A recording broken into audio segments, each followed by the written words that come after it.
Welcome to the Church Communications Podcast. I'm your host, Katie, and today we have Jenny Randle with us. Before we get to Jenny, we're going to tell you that today's episode is sponsored by Pixel Faith. For 17 years, Pixel Faith has been serving churches of all sizes all over the world with broadcast grade streaming and 24/7 live person support. I'm actually very familiar with Pixel Faith because when I worked at Brentwood, they had been our streaming provider for the last 10 years and were just incredible. And were really easy to work with. So we really support Pixel Faith. So you can contact Pixel Faith today for a free digital media consultation and more information by going to pixelfaith.com/podcast. Again, that is pixelfaith.com/podcast. And that is pixel with a K-S. So it's PIKSEL faith.com/podcast. All right. So Sold. Let's bring back the podcast, shall we?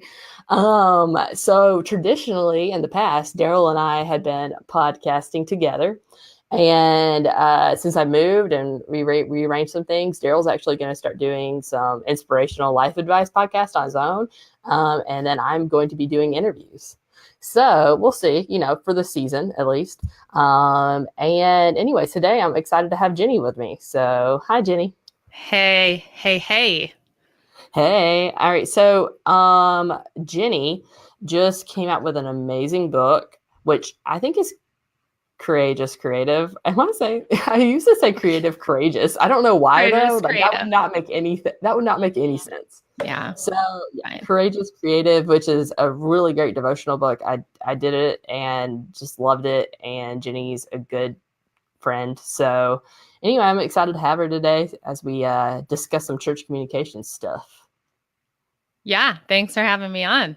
Thank you. And thanks for endorsing Courageous Creative. You're actually in the book. So I am. If you've ever wanted to see my name in print, which is pretty exciting, honestly, which is pretty, then you can see my endorsement there.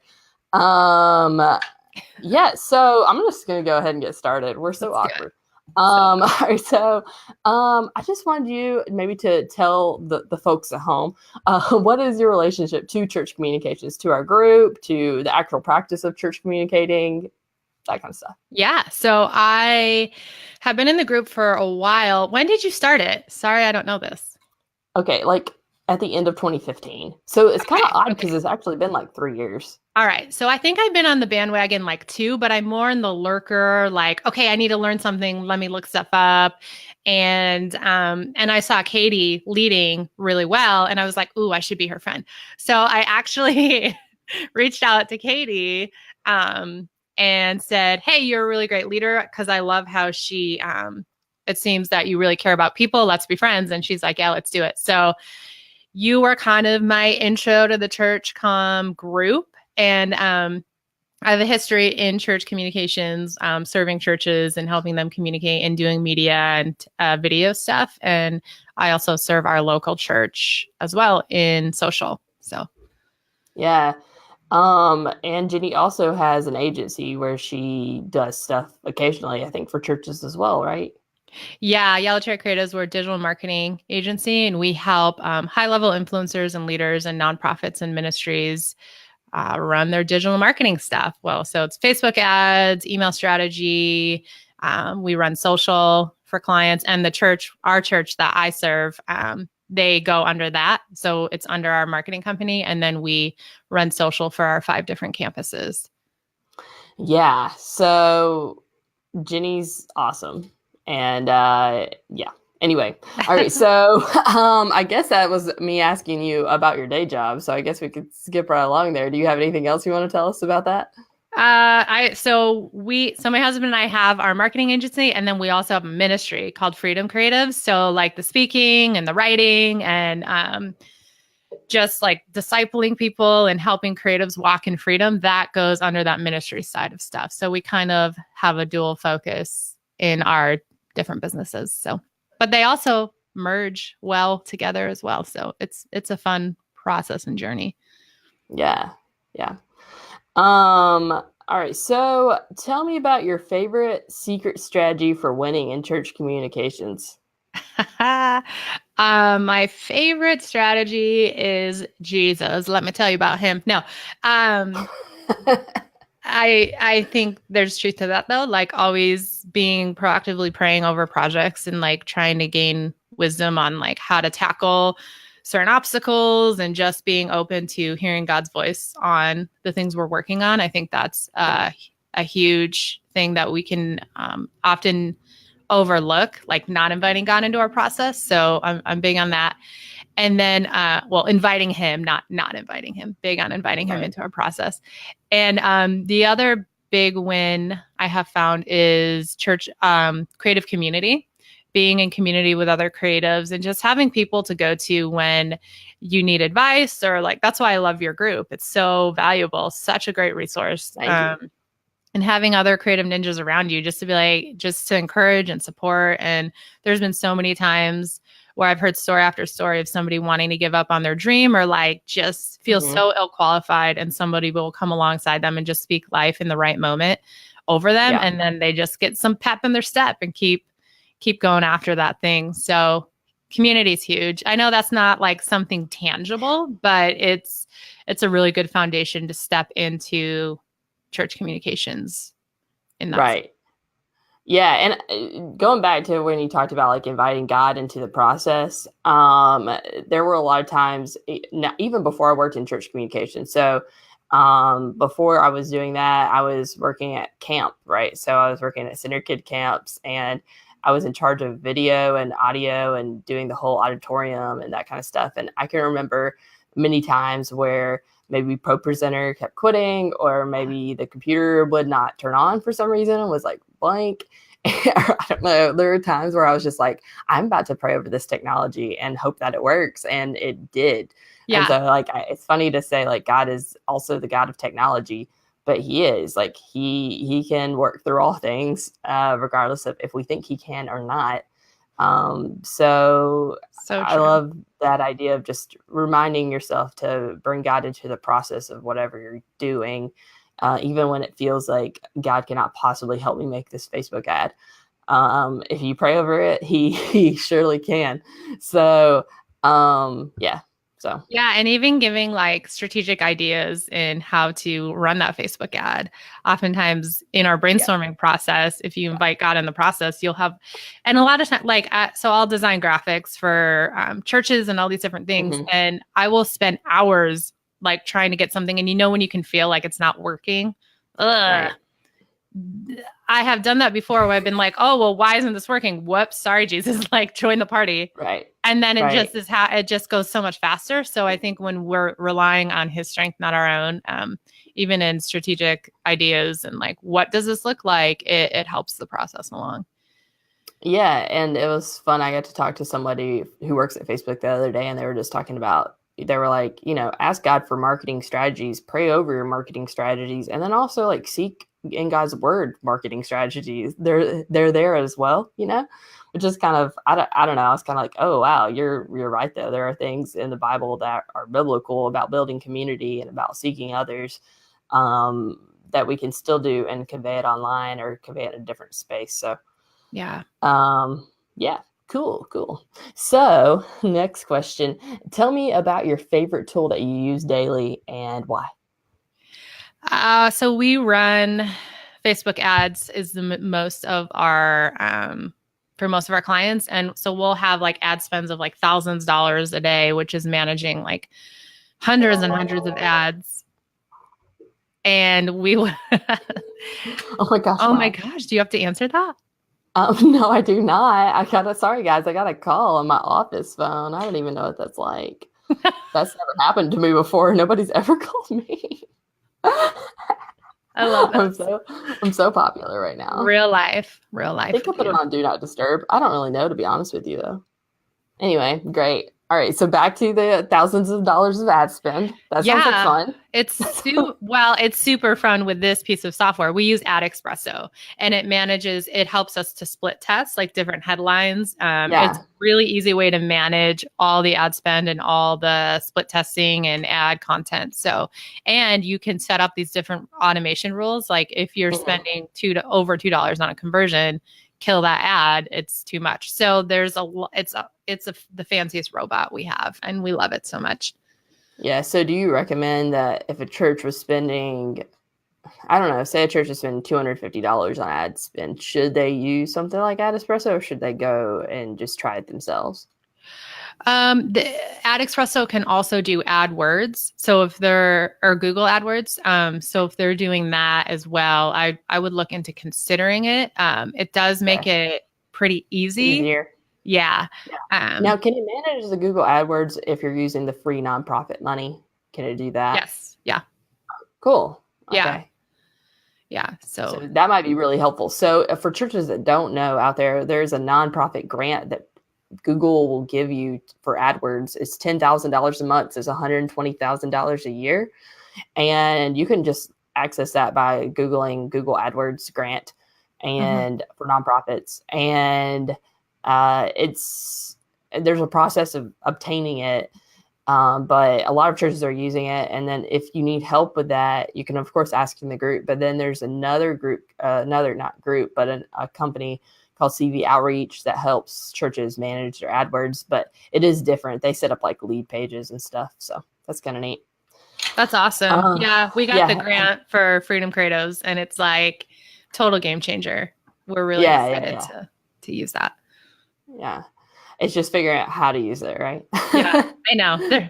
I've been watched so many videos and like, this is not like Facebook ads. So extend the risk to yourself while you learn new things. That's the lesson.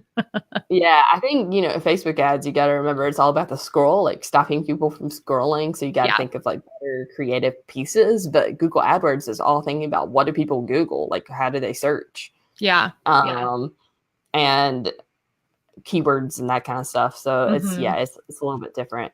It's tricky. Can I tell you about our best converting Facebook ad? This might inspire. Oh my gosh, please. Yes, please do. Okay. It was for an influencer leader woman, but I feel like this could translate well to the church commerce. So we did a cinemagraph, like a video cinemagraph. Do you know what those are? Yeah. Like one part's frozen and then the other part's moving.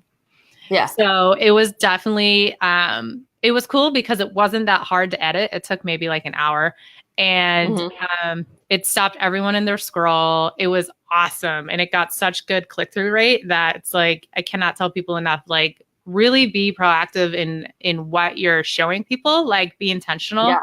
And, even like if you're showing a photo and it's like cropped really weird, that'll get people to stop their scroll too. So it doesn't have to be perfect what you're showing up at. Sure. It just has to stop people to look. So yeah, cool. What about, I wonder if you can start using those 3D photos that Facebook just put out. Do you know what I'm talking about? No, but now I have to figure it out. What is it? Oh, so Facebook. So now if you take a portrait mode photo on your iPhone, you can post it as a 3D photo and it like moves as you scroll. So it's kind of interesting. I'm surprised you haven't seen one yet. Anyway, I don't know if you can even use it as an ad, but maybe. So it stopped me scrolling several times when people are have one. I'm like, oh, this is so much fun to play with. So yeah, that might be an idea. I was trying to think. Yeah, that's all I got to say about Facebook ads. I got nothing else. All right. So tell me about something you've been learning. I have been learning about AdWords. Okay, great. Yeah, it's wonderful. And yeah, it's just studying keywords and like how people are thinking has been interesting to figure out. Also with our church, in context of our church, we have 5 campuses. So it's like figuring out but we're hosted on one website. So it's like figuring out keywords for that and implementing them properly has been interesting. Yeah. Okay, so we have a question from the group. Oh, before we go to the question from the group segment, I do have a question, or not a question from you. I have a statement. You have an EMMY behind you, and you should tell the people about it because I think it's pretty cool. Oh, yes. Dun, dun, dun, dun. I worked in the entertainment industry for 7 years, and I earned an Emmy in the process. I did video editing for studios, and that was for a PBS show about science. So Jenny's not just, Jenny from the block. She's I'm Jenny. not just an author, but I'm an Yeah, Emmy not just an author, award-winning editor. video editor. So, multi-talented. So her advice matters. All right. So the Is that question. all I need to get some influence Yeah. around here? My Emmy? Okay. Yeah. That's all you need right there. No, I mean, if you wrote a book, you know what I've done? Nothing. Oh, shush. I started a group. Don't get me started on your Harry Potter group. I mean, I just love it. Oh yeah, friends. I like making friends. I think that people don't understand that maybe about like community management or stuff. Like I've been studying friendship for a long time, even before I was studying community. Like it's so weird. Like even as a child, I was reading books about how to become a better friend. So I just think like I don't know, caring about people, you have to, I don't know, figure out ways to do that. And so groups are an easy way to care about people, and they're meaningful as well. Sorry. That's why I love you. That's why I wanted to be your friend. Like, because I can feel that Thanks. in how you communicate. And I just want to point this out. I wrote about, not about you, but I wrote about, well, let me get there. In Courageous Creative, I wrote about the things that make us come alive as a child are often things that we're supposed to walk in our destiny as an adult. And we often shelf those or forget them, or there's things that are killing our creativity, so we forget about it. So it's really cool. Yeah. That's why I love your story. It's so cool to see how God has put that passion in you as a young child, and you're still walking in that today. Girl, Thanks. It's powerful. You have a quiz for your book. I guess we could talk about that. So, going on the flip side of me being cool, so the quiz is what's killing your creativity, right? Yeah, what's killing your creativity. Mm-hmm. And it's on your website, right? What's your website? Yep. Jenny Randle, RANDLE.com/creativity quiz. But if you just go to the main site, you'll find it. And you can, because there's 9 different things that you could get on this quiz, like what's killing your creativity, perfectionism, performance. You might be a creative ninja, but let's tell the people what you got. Yeah, I think I'm out of time. I just don't have time to be creative. And so the book kind of walks you through creative practices in order to like make time and space to do that. Not just make time, but to like challenge you to actually be creative again. Yeah.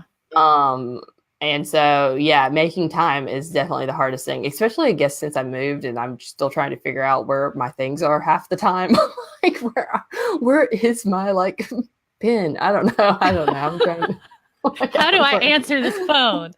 Yeah. I don't know. I'm so confused. Literally, it took me all morning just to find where my camera link thing was to hook up to my camera. I was like, where is it? I know it's somewhere. So, story of my life right now. But I can feel where that like space is kind of like, I don't know, being so overwhelmed by things, like so many things I have to do and get done. It's kind of killed my creativity a little bit. Yeah. Yeah. So there's 1,440 minutes in every day. Hopefully I said that number right. So the things you place value on, you have to be intentional to nurture. So Katie, search for your pen in your 5 minutes of freedom. You'll be fine. I have a whole box of expo markers right here. So maybe I should just use those. Be adaptable. Be adaptable. Yeah. All right. So on to the question from the group. Yes. Question from the group. I think I'm going to say it just like that every time I do that. All right. So we have a question, and we have questions all the time, and that I would like to just talk about that often repeat. And this is a question I feel like we get a lot. So this is from Rachel, and she posted, "Hi, everyone. I was recently hired at my church for social media and marketing. We're slowly making changes, but I need some advice. Our church has been pretty old school and traditional for a while. We didn't use our Facebook much before and have no other current social media. We have a website and an app through ShareFaith that needs to be updated, and our bulletins and announcements are all currently still on paper.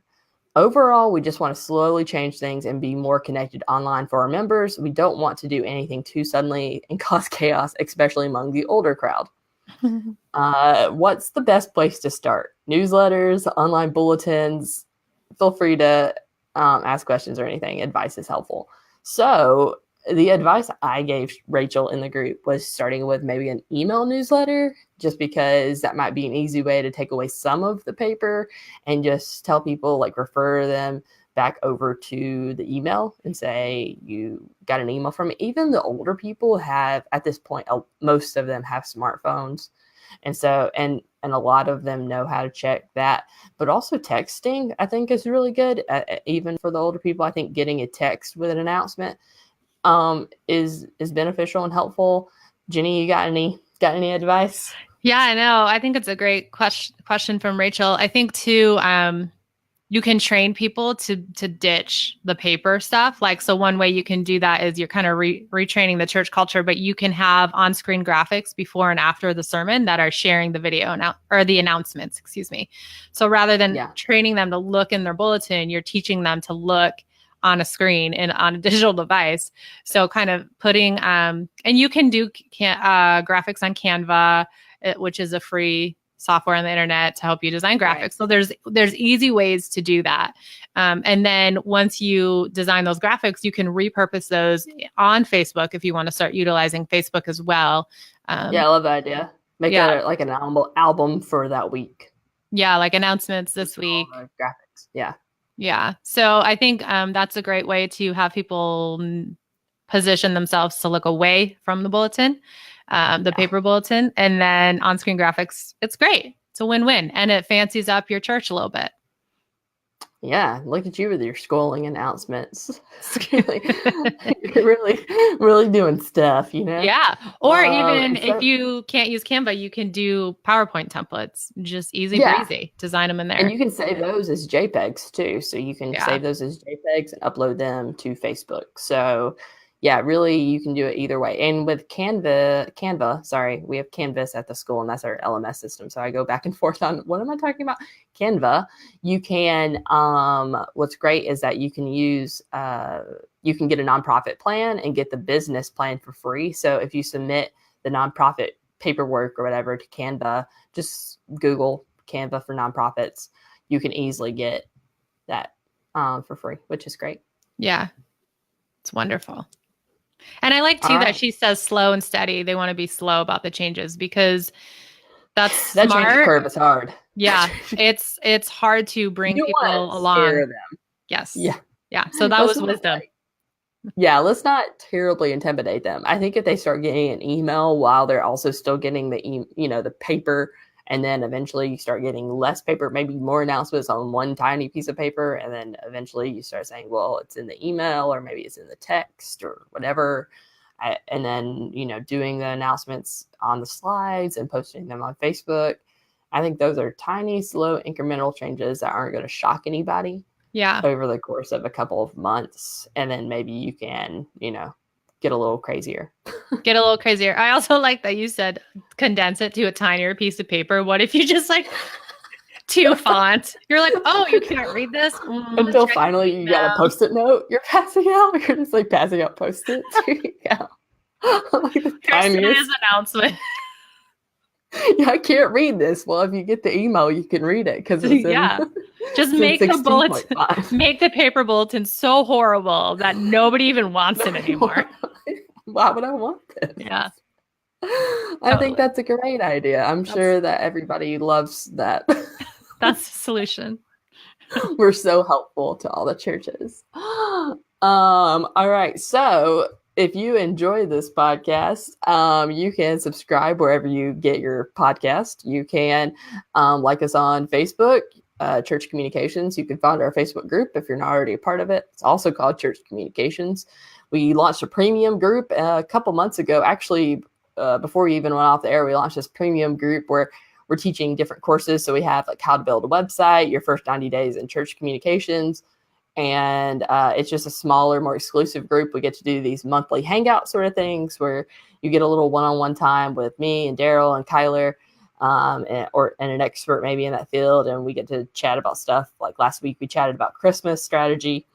So anyway, it's great. It's a fun community. So come be a part of it. It's $29 a month, I think, which is $1 a day. So about the price of a gym membership for you to get some, additional coaching plus some courses. So we think it's a win-win. I think that's all I have. So, Jenny, thanks for being on the podcast today. Hey, thanks for having me. It's always fun. Yeah, so much fun. All right. Well, bye, everybody. See ya.